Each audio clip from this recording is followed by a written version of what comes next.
আসসালামু আলাইকুম। শুরু হচ্ছে রেডিও তেহরানের বিশ্ব সংবাদ। ইরানের উপপররাষ্ট্রমন্ত্রী কাজেম গারিবাবাদি বলেছেন, ইরানে রাসায়নিক অস্ত্রের মাধ্যমে হামলার শিকার ব্যক্তিরা ওষুধ ও চিকিৎসা সরঞ্জাম সরবরাহের উপর পশ্চিমা দেশগুলোর আরোপিত অবৈধ নিষেধাজ্ঞার কারণে এখনও চরমভাবে ভুগছে। এ সম্পর্কে এখন রয়েছে আমাদের ভাষ্যকারের পর্যালোচনা, পড়ে শোনাচ্ছেন বাবুল আখতার।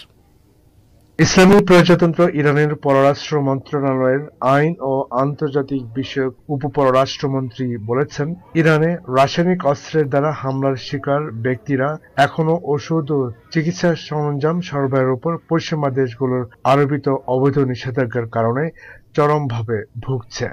কাজেম গরিবাবাদী গত বুধবার হেগে অনুষ্ঠিত রাসায়নিক অস্ত্র কনভেনশনের সম্মেলনের ২৯তম অধিবেশনে বক্তৃতা দিতে গিয়ে তিনি এ মন্তব্য করেন।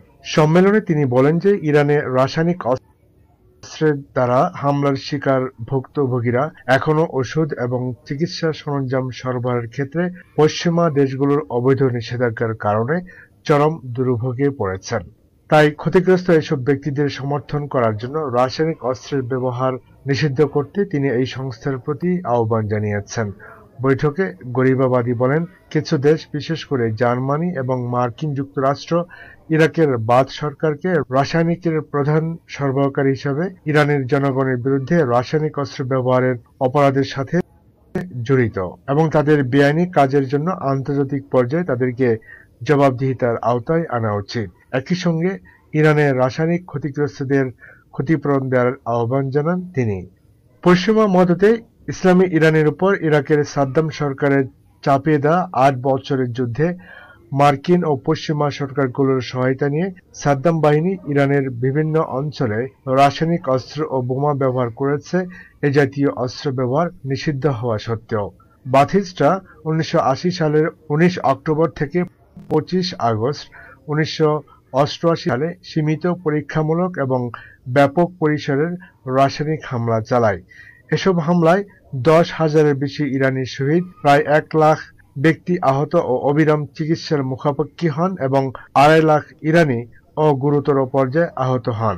ইরাকের বাথিস্ট সরকার ১৯৮৭ সালের ২৮ ও ২৯ জুন ইরানের জনবহুল সীমান্ত শহর সারদাশতে ৪টি এলাকায় রাসায়নিক বোমা হামলা চালায়।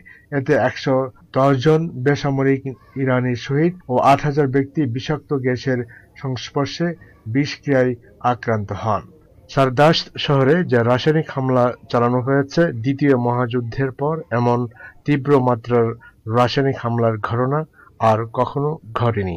কাজেম গরিবাবাদী বলেন, কিছু পশ্চিমা দেশ, বিশেষ করে মার্কিন যুক্তরাষ্ট্রের নিঃশর্ত সমর্থন নিয়ে ইহুদিবাদী ইসরায়েল দুর্ভাগ্যবশত দায় মুক্তি ভোগ করে ফিলিস্তিন ও লেবাননে তার অপরাধযোগ্য চালিয়েছে।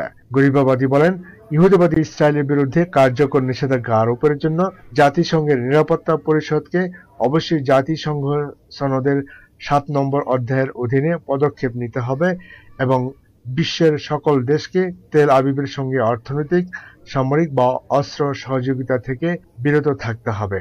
দখলদার ইসরায়েল চলমান যুদ্ধে লেবানন ও অবরুদ্ধ গাজা উপত্যকার জনগণের বিরুদ্ধে বহুবার নিষিদ্ধ ঘোষিত হোয়াইট ফসফরাস এবং স্বল্প মাত্রার ইউরেনিয়াম যুক্ত নিষিদ্ধ বোমা ব্যবহার করেছে।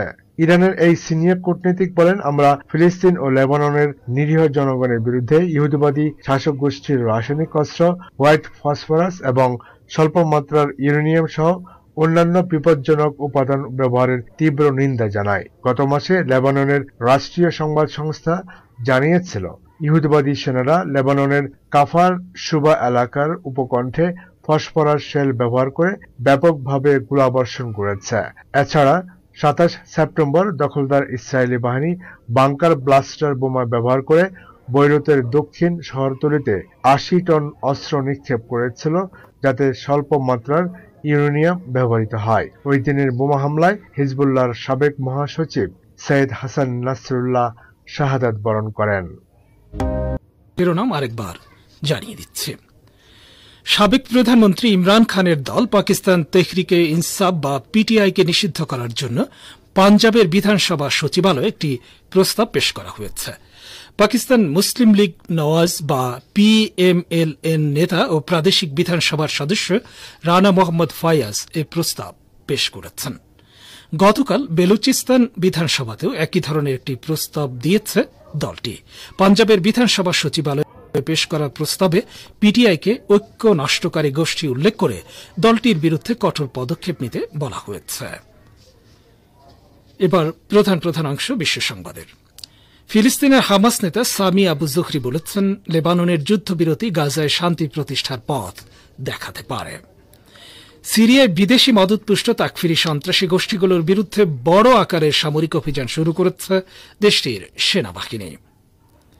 বিপ্লব রক্ষায় তরুণদের আত্মত্যাগের প্রশংসা করে ইরানের সর্বোচ্চ নেতা বলেছেন, শহীদদের স্মৃতি সমুন্নত রাখতে কাজ করতে হবে।